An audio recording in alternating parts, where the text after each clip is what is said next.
Okay, welcome to today's theory seminar. We're very happy to have Cemil Dibek from Princeton University tell us about an algebraic perspective on perfect graphs.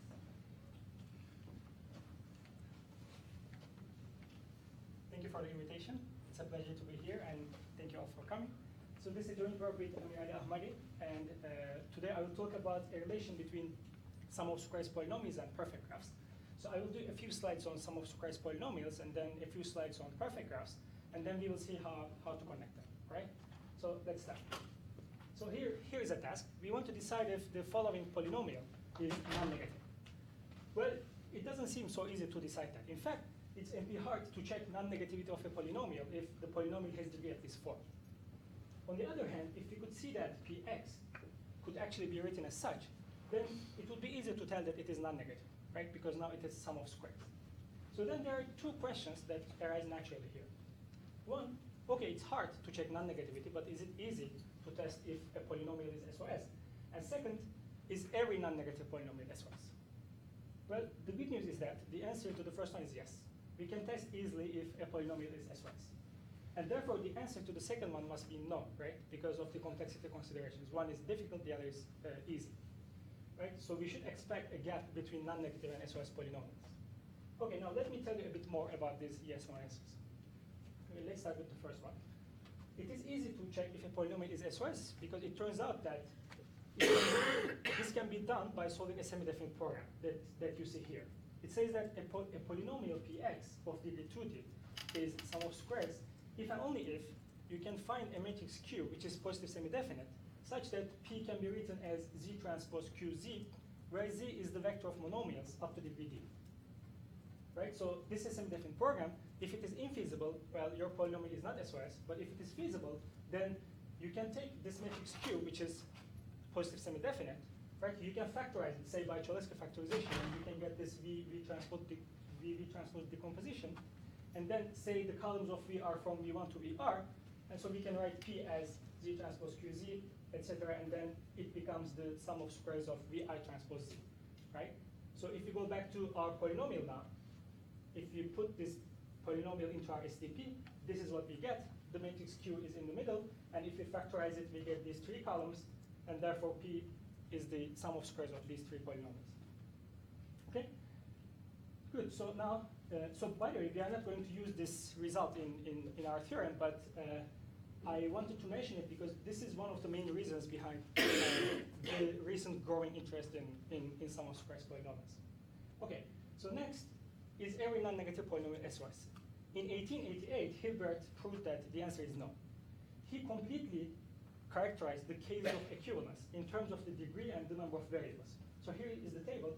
You see here these are the degrees and these are the number of variables. And so the minimal cases for which there are some non-negative but not SOS polynomials are 3, 6, and 4, 4. So degree 6 in 3 variables and degree 4 in 4 variables.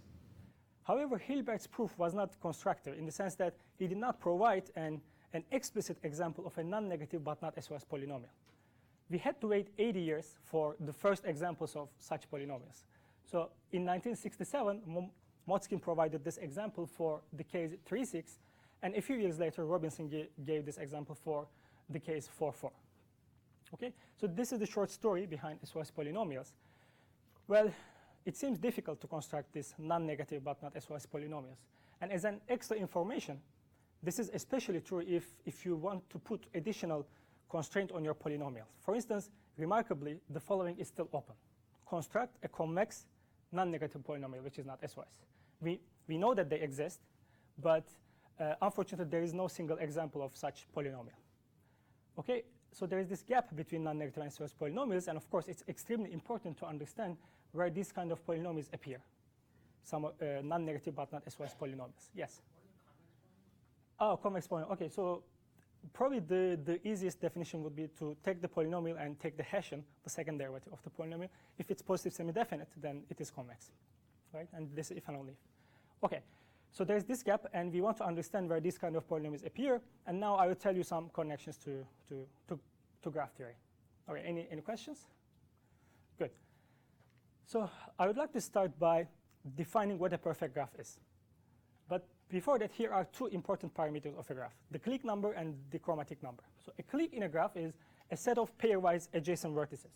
So if you look at this and this and that, these three vertices form a clique because they're all adjacent to each other, right? And the clique number is the size of a maximum clique in the graph. A coloring in a graph is a labeling of the vertices with colors such that no two adjacent vertices get the same color. So this is a proper color you see here because no two adjacent vertices have the same color. And the chromatic number is the smallest number of colors needed to color a graph. So if you look at this graph now, we were able to color it with 3 colors, but it's easy to see that you cannot color it with only 2 colors. So the chromatic number of this graph is 3. Okay, so we have this relation between these two parameters. The clique number is always less than or equal to the chromatic number. This is simply because if you have a clique and if you want to color the clique, you have to give a different color to each vertex because they're all adjacent to each other, right? So for some graphs, these two parameters are the same, as you see on the left. And for some graphs, they are not, as you see on the right. So what's a perfect graph? The graph is called perfect if these two parameters, the clique number and the chromatic number, are the same for every induced subgraph of the graph. So what's an induced subgraph? It's just a subgraph of your graph where you are allowed to delete vertices, only the vertices and the corresponding edges, of course, right? Okay, so this is the definition of the perfect graphs. And perhaps the most important theorem, or let me say one of the most important theorems in the theory of perfect graphs is the strong perfect graph theorem. It was the object of much research until it was finally proved in 2002. It says that a graph is perfect if and only if it contains no odd holes and no odd antiholes. Odd holes are simply odd cycles of length 5 and more, and odd antiholes are their complements. Okay, so this is an important theorem because it gives a structural characterization, a forbidden induced subgraph characterization of perfect graphs. And perfect graphs are generally important objects in graph theory because, from the optimization perspective, because many problems, many NP-hard problems in combinatorial optimization, they become easy, surprisingly, in perfect graphs. Okay. Next, I want to introduce a new notion, what we call sos-perfect graphs. So for a graph with n vertices and clique number omega, we define the following polynomial, pgx. It's minus 2 omega times sum of xi square xj square based on the adjacencies in the graph. So whenever ij is an edge, we add this polynomial plus omega minus 1 times what you see on the board, xi square square. Okay, so this is a degree 4 homogeneous polynomial in variables x1 through xn. Homogeneous polynomial simply means that each monomial has the same degree, right? So for every vertex I, we have a variable xi in this polynomial. And we will see later that it's easy by using Motzkin-Straus theorem that this polynomial is always non-negative for any graph. So for instance, if you consider the empty graph means that you have some vertices but no edges. If you consider the empty graph, so since there is no edges, the clique number is just 1, right? So this right part becomes 0. And since there is no edge, the left part is also 0. So this is exactly 0 for an empty graph. But as I said, it is always non-negative for any graph. Okay, so what's an SOS-perfect graph?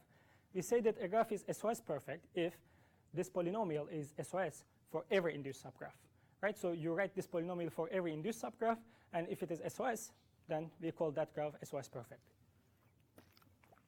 So again, this polynomial is known to be non-negative. If you require it to be on top of that SOS for every induced subgraph, then we call this graph as an SOS-perfect graph. And the theorem that I wanted to share today with you is the following. A graph is perfect if and only if it is SOS-perfect. So this kind of gives an algebraic characterization of perfect graphs. Okay, any questions? Good. So in the rest of the talk, I will first give a proof sketch quickly, right? This will be also useful for people who want to live in the middle of the talk. After the proof sketch, I will tell some implications of this theorem, and then I will give a detailed proof of this theorem. Okay? Okay, let's start. So it turns out that the key parameter that plays an important role in the proof is the Charvel number of a graph. So this is a real number defined for a graph G based on the adjacencies in the graph. So in the objective function, J is the matrix of all ones. So maximizing the trace of Jx is simply maximizing the sum of the entries of x. X is a matrix here. And we have some constraints. Xij is 0 whenever you have an edge. The trace of x must be 1. X must be positive semi-definite, and x must be non-negative. Okay? So this is a semi-definite program. You can think of it as an SDP relaxation of the clique number. In fact, Lowas and Shriver showed that this number, applied to the complement of the graph, lies between the clique number and the chromatic number. We will see a proof of this. Lowas shows this for his Lowas theta number, which is exactly the same semi-definite program without the non-negativity condition. But then Shriver also shows that this also holds true for this Shriver number. Okay, so this is an intriguing result because you see this clique number and the chromatic number, they are NP hard to compute. However, this number in the middle, it is polynomial time computable, right? Up to any accuracy. You can compute it by solving this semi-definite program in polynomial time up to any accuracy, and so this gives a polynomial time computable upper bound for the clique number and lower bound for the chromatic number. But what is even better than that, if you consider perfect graphs now, for perfect graphs, by definition, the clique number and the chromatic number are the same. So they are all the same. So you can find the clique number and the chromatic number of a perfect graph in polynomial time, right? That's an amazing result. So next, for some graphs, the clique number and the Shriver number are the same. But I mean, there exist some graphs for which the clique number and the Shriver number are the same, whereas the clique number is bigger than them. But it can be shown that if the clique number and the Shriver number are the same for every induced subgraph, then G is perfect, which means that they are all the same for every induced subgraph, right? So one direction of this is trivial, right? If G is perfect, then they are all the same, of course, for every induced subgraph. But the other direction is not trivial, and Lowas shows this for his Lowas theta number again. But what he does was not enough for our purposes. We had to show it for the Shriver number, and so that's what we did. So it is also true for the Shriver number, and we'll see a proof of this. We played just with Lowas's proof to show this, of course. Okay, so now there are two more ingredients here, 3 and 4, that I will show you next. But before that, let's remember what our polynomial was. So this was our polynomial, and here, let's just replace the clique number with a real number k, right? Let's parameterize it in a sense. So pgkx is the same polynomial, except we just replace this clique number with a number k. It turns out that this polynomial here, pgkx, is non-negative if and only if k is at least the clique number, and it is SOS if and only if k is at least the Shriver number. Okay, so these two results, we will see their proofs and how they follow from existing literature. But it's nice. You see, it says that if you play with this number k, with this real number, if you pass this first limit, the polynomial becomes non-negative. And if you pass the second limit, it becomes SOS. It's also useful to look at these 3 and 4 from the complexity point of view. Non-negativity is hard, whereas SOS is easy, can be found by solving a semi-definite program. And similarly here, clique number is hard, whereas the Shriver number is easy and can be found by solving a semi-definite program. Okay? Good. So if you believe these 4 statements here, then our proof follows immediately. Let's see how. So G is perfect if and only if, by number 2, the clique number and the Shriver number are the same for every induced subgraph. Then by number 1, so one direction of this again is trivial, but for the other direction, by number 1, if the clique number is, if and only if the clique number is at least the Shriver number. And so now by number 4, and by considering our polynomial there, PHX is SOS for every induced subgraph, which is the definition of being SOS perfect, right? Good. So this was a quick proof sketch. Now I will tell you the proof in detail, but before that I want to tell you one immediate implication of this theorem. So at the beginning I argued that it's not so easy to come up with non-negative but not SOS polynomials, right? Now I will tell you how we can generate some such polynomials by using this theorem. So our theorem says that a graph is perfect if and only if for every induced subgraph the corresponding polynomial is SOS. So if you consider a perfect graph, for every induced subgraph, the polynomial, the corresponding polynomial will be SOS. But if you consider a non-perfect graph, the theorem says that there exists some induced subgraph of that non-perfect graph for which the corresponding polynomial will be non-negative but not SOS. So now if you consider the strong perfect graph theorem, this theorem actually says that the minimal imperfect graphs are odd holes and odd anti-holes. Right? Minimal imperfect means that they are not perfect, but every induced subgraph is perfect. So now this implies that if you consider odd holes and odd anti-holes, every odd hole and odd anti-hole will give a non-negative polynomial which is not SOS. So we get an infinite family of degree 4 homogeneous polynomials that are non-negative but not SOS. So for every odd hole and odd anti-hole, if you write this polynomial here are some examples for C5 and C7, these polynomials are non-negative but not SOS.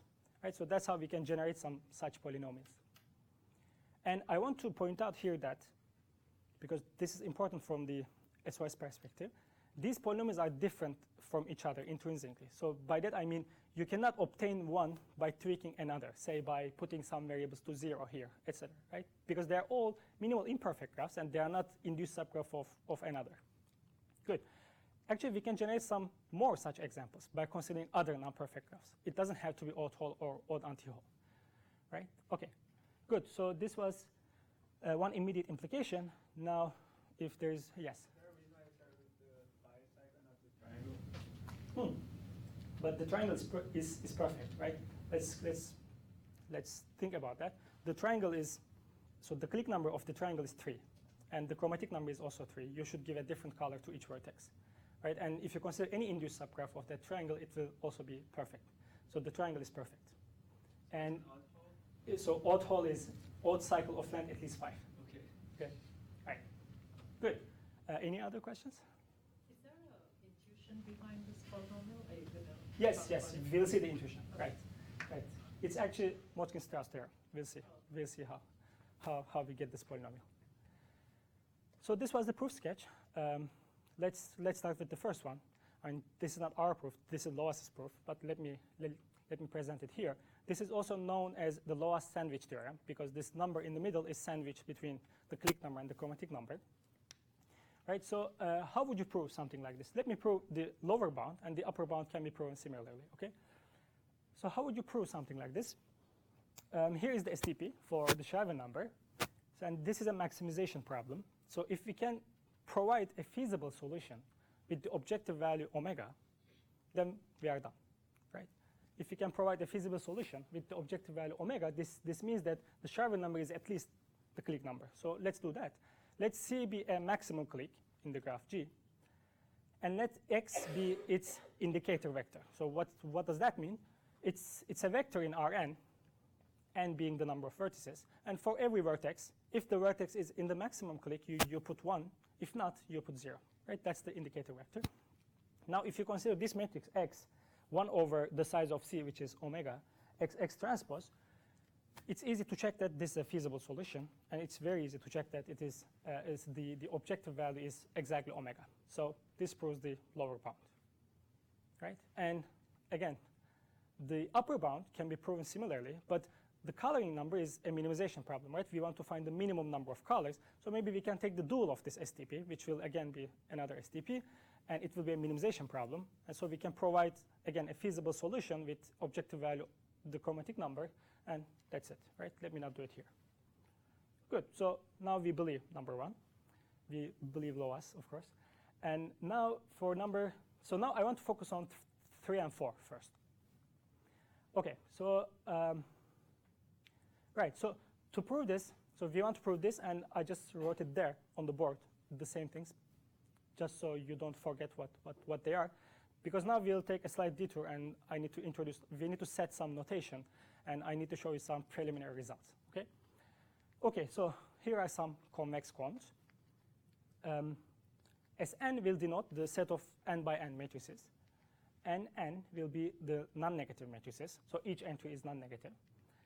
Sn plus will be the set of positive semi-definite matrices, which is defined as the set of matrices X such that Y transpose XY is non-negative for every Y. And one last cone is the copositive cone, Cn, which is the matrices X such that Y transpose XY is non-negative, as before, for all Y non-negative. Okay? So here's an observation. M is copositive, a matrix M is copositive, if and only if, by definition, this holds. And we can write this condition here as a polynomial, a degree 4 homogeneous polynomial being non-negative, which is exactly this. So M, you take the entries of M, and you want, since x is non-negative here, we put them xi squared and xj squared, so this is the same thing. Okay, this is just a small observation. So we can actually write Cn as matrices M for which this polynomial is non-negative. Okay, so optimizing over this copositive cone is not easy because non-negativity is hard, right? How can we get good approximations? How can we produce good approximations to this cone? Well, one obvious thing to do is to relax this non-negativity condition to a SOS condition, right? To say that let's define a new cone, Kn. This is now matrices M for which this polynomial is SOS. Right? So we know that Kn lives in Cn, right? So why are we doing this again? Because optimizing over Cn is not easy, but optimizing over Kn is easy, as we have seen. It's a semi-definite program, right?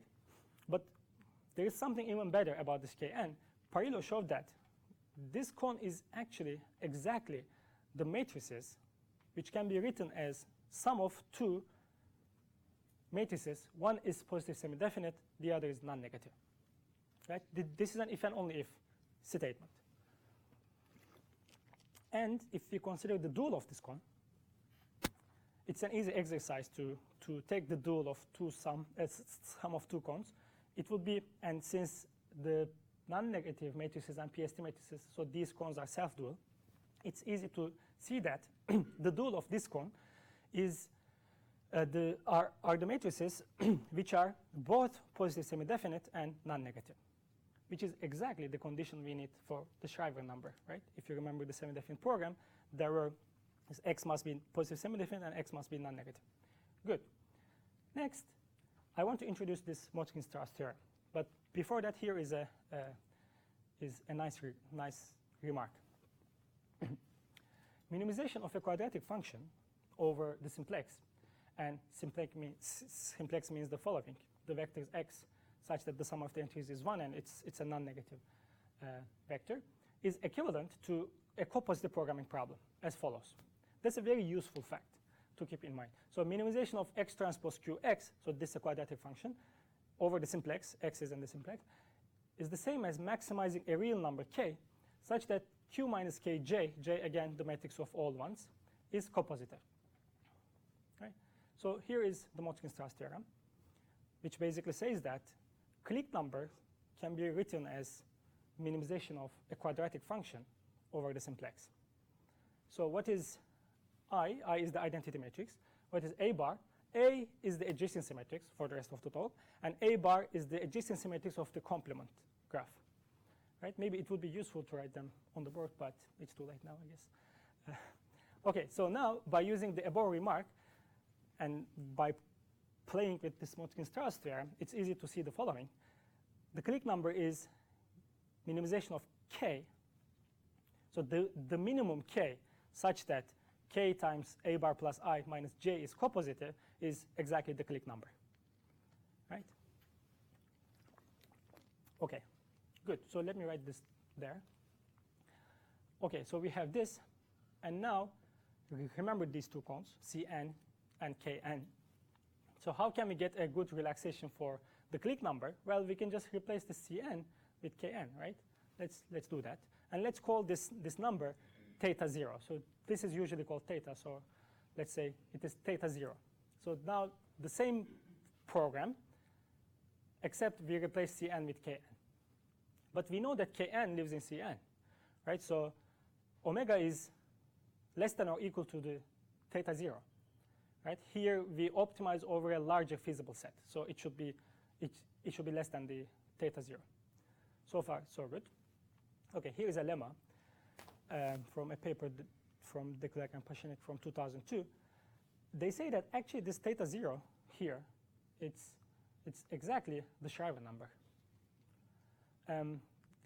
I want to show the proof of this. So here is the proof. Here is the Shriver number, right? The semi-definite program that you have seen before. But we can write these two last conditions as follows. And this xij being 0 for every edge, it can be simply written as such. The trace of ax is 0. But we know that this is exactly the dual of kn, so we can simply replace it like this. And now if you take the dual of this program, what you get is this. Right? Okay, so we are minimizing k such that ki plus ya minus j is in kn. Okay, now let's take this there.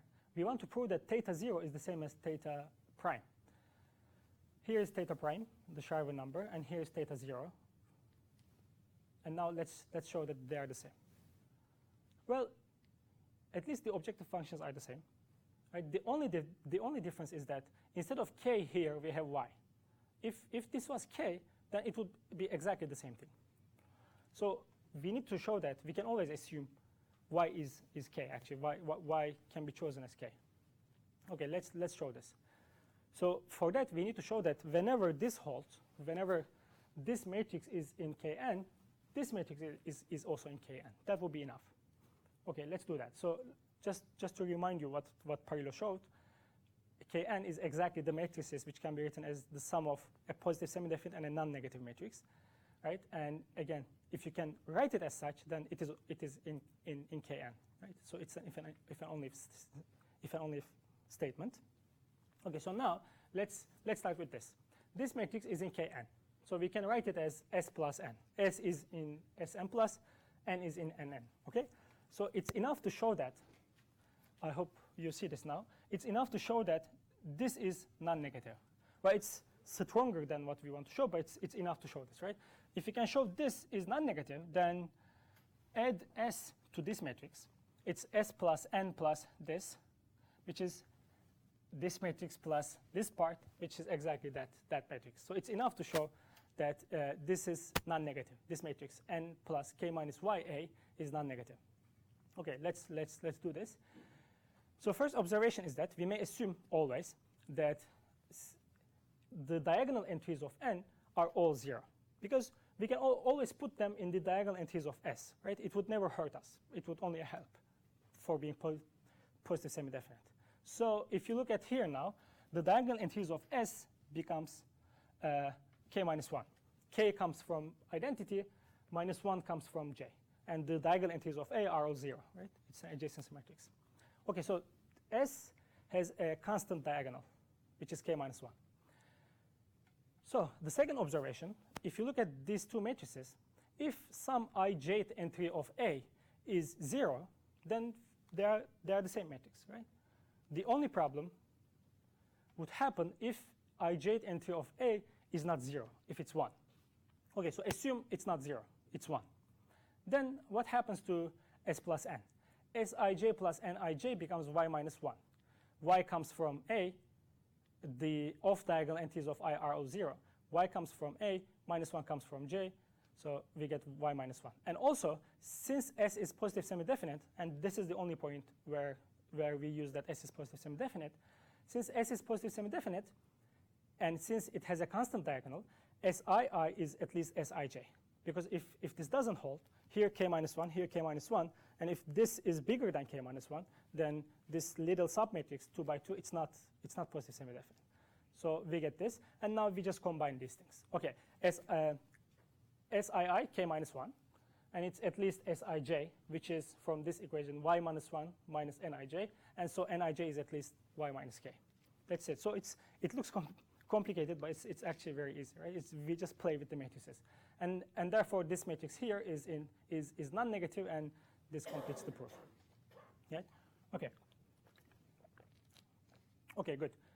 Okay. So we believe now that we have a copositive programming formulation of the Clique number, and if you relax that with SOS condition, you get exactly the Shriver number. Right? We believe this now. Okay, so here is what we wanted to prove at the beginning. Right? That's the end of the detour. So how can we relate these matrices to this polynomial?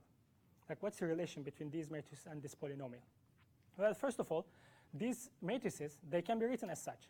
Here I use the fact that J, which is the matrix of all ones, is equal to A plus A bar plus identity, right? If you just play with this matrix here, what you get is this. So now, instead of this matrix, we can actually write this. Minus Ka plus K minus 1J is copositive. And now, if you consider the definition of Cn, and if you consider this matrix as being the matrix M, what you get is exactly this polynomial, right? So minus Ka, so consider that polynomial over there. And you write this for every edge here. Of course, A is symmetric, and you should do this twice for every edge, right? So you get this plus K minus 1 J, which would give that. Okay, so that's where the polynomial comes from. Okay, and then, so we can actually write this, the Clique number as, so the minimum K for which this polynomial is non-negative is the Clique number. And the minimum K for which this polynomial is SOS is the Shriver number. And we wanted to prove this, right? Actually, this proves only one direction, right? It proves that whenever this is feasible, the minimum number must be the Clique number, so it proves the right direction, right? Whenever the polynomial is non-negative, K must be at least the Clique number. But the other direction is easy to show, because for that, what we need to do is simply the following. If PGKX is non-negative for some K, then PGK prime X is non-negative for every K prime greater than K. And same here. Okay, so now we proved 3 and 4 as well. And we are left with the second statement. Good. If we can prove that too, then we are done. Okay, let me write this as a theorem here. G is perfect if and only if the Clique number and the Shriver number are the same for every induced subgraph. So by Loa's sandwich theorem, again, one direction is easy. Right? If G is perfect, then they are all the same for every induced subgraph. So this direction, right direction, is easy. For the left direction, we play with Loa's proof. So how would you show the left direction? You want to show that whenever these two are the same for every induced subgraph, G is perfect. Well, one way to show that is to consider minimal imperfect graphs. Again, what's a minimal imperfect graph? It's not perfect, but every induced subgraph is perfect. So if we can show that for a minimal imperfect graph, there is a gap between the Clique number and the Shriver number, then we are done. Because now consider a non-perfect graph. It has inside as an induced subgraph, it has a minimal imperfect graph, right? And for that, if there's a gap, then it's not true that for every induced subgraph they are the same. And we'll show this lemma. And for that, we'll use another lemma from 1974, Podbeck. It shows the following. Let G be a minimal imperfect graph on n vertices. I will give an example for this. Then G has exactly n maximum cliques, n being the number of vertices. And the n by n clique matrix, I will define what it is non-singular. So here is a minimal imperfect graph, C5. Again, it is minimal imperfect because it's not perfect, but if you remove one vertex, any vertex, it becomes perfect. And the clique matrix C is the following matrix. For the rows, we have the cliques. And for the columns, we have the vertices. So clique number one is formed by V1 and V2. So by the way, I didn't check the first thing. Then G has exactly n maximum cliques. Indeed, there are exactly 5 maximum cliques here. V1, V2, V2, V3, etc. Right? There are 5 maximum cliques. And this is the clique matrix. And if you look at this more closely, you will see that row sum and the column sum, they are both the clique number. Okay, so this is the clique matrix, and it is non-singular by this lemma. Okay, so we'll use this lemma to prove this lemma. Okay, any questions about this lemma? Yes? Grasp all walls and all on. Yes, that's what the strong perfect graph theorem says. It says that, right, but back then, in 1974, this was not known. So this was proved in 2002, right? They proved that, indeed, minimal imperfect graphs are exactly odd holes and odd antiholes. But back then, they were trying to prove the strong perfect graph theorem, and they were trying to prove some tools to prove the strong perfect graph theorem, and this was one of the tools, some properties of the minimal imperfect graphs. Okay, thanks for the remark. Okay, so this is the lemma. Let's use this lemma to prove this. I just switched the two lemmas. Okay, let's prove this. Now G is a minimal imperfect graph, and C is the clique matrix. Okay, so let lambda 1 be the smallest eigenvalue of C transpose C. C transpose C is a symmetric matrix, right? And lambda 1 is the smallest eigenvalue, and it's very easy to check that since C is the clique matrix, the trace of C transpose C is exactly n times omega, because the diagonal entries of C transpose C is omega, right? So the trace is n times omega. And we have this. Because it is non-singular, C is non-singular, lambda 1 is positive. And since C transpose C is symmetric, not all the eigenvalues are exactly omega, and so lambda 1 is less than omega. Okay, so here is the Schreiber number, and what I'm going to do is, again, to provide a feasible solution to this Schreiber number, which is exactly this feasible solution. And this feasible solution gives an objective value, this, which is strictly greater than omega. This shows that the Schreiber number, which is the optimal value of that semi-definite problem, is strictly greater than omega. Is it clear? Good. Any questions? Good. Okay, so now we believe the four statements, and I convinced you before that. If you believe this four, then the theorem follows. And now I want to tell you, like in the next 3-4 minutes, I want to tell you the following. So we have seen before that by using this theorem, we can generate some non-negative but not SOS polynomials, right? So this theorem, in a sense, brings some value to the study of SOS polynomials. But we are actually hoping that it would also bring some value to graph theory. So in particular, it may help finding some alternative proofs for some fundamental results in the theory of perfect graphs. So consider the weak perfect graph theorem. So this was proved by Loas in 1972. It says that G is perfect if and only if the complement of G is perfect. So for instance, we can try to reprove this theorem by using this SOS perfectness, right? This would correspond to showing the following. PHX is SOS, this polynomial, for every induced subgraph H of G, if and only if PH prime is SOS for every induced subgraph H prime of G complement. Right, so this is exactly the same statement as the weak perfect graph theorem. If we can prove this just by using SOS techniques, then this would give another proof of, like an algebraic proof of the weak perfect graph theorem, and it would be nice to see that. Okay, we can be more ambitious. We can try to prove strong perfect graph theorem. And it says that a graph is perfect if and only if the minimal imperfect graphs are odd holes and odd anti-holes. Right, so this would correspond to showing the following. PHX is minimally non-SOS perfect. So what does that mean? Minimally non-SOS perfect means that PHX is not SOS, that polynomial. But if you consider any induced subgraph of H, it will be SOS. If and only if H is an odd hole or an odd anti-hole. Well, if we can prove this without using any, only by using SOS techniques, then this would prove strong perfect graph theorem, whose original combinatorial proof is very long and difficult. And that was all I wanted to say today. Thank you.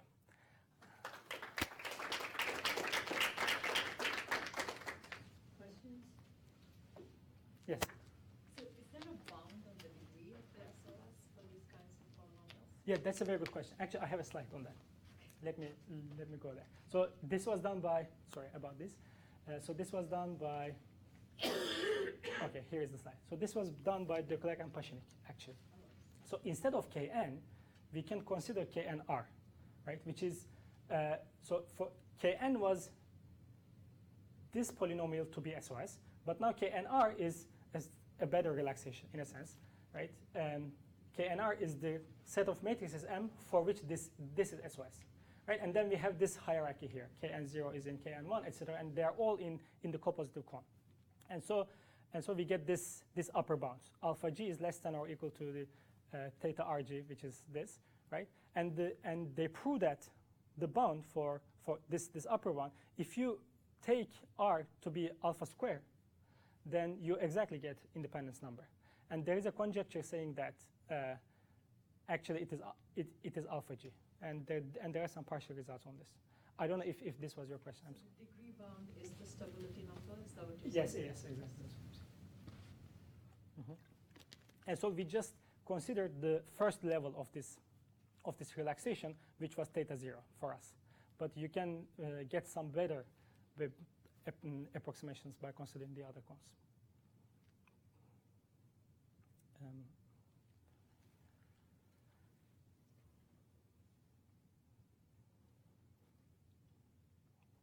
Yes. So in the graph, I mean, in the graph theory version, sorry, you use some graph theory in doing the equivalence between the perfect and SOS perfect. And Right. so is that one theorem the only place where you used the graph theory? Yes. The one lemma that you used to prove one? Two, yes. So we use yes. So we use graph theory here, indeed, in number 2. But actually, these 4 statements, they can all be considered in the field of graph theory. I mean, 1, 2, they can all be considered in the field of graph theory. But one important remark to make here is that we use graph theory here, but we were very careful. So there are other ways of proving this theorem that we proved, but we are very careful not to use any result which would imply the weak perfect graph theorem, because our hope really is to prove weak perfect graph theorem by using this, or there are some other terms like theta body of the graph, etc. But we were very careful to use really elementary results in graph theory. But yeah, indeed, yeah, here we use graph theory. I hope this answers your question. Okay, thanks again. Thank you very much. Thank you all for coming again.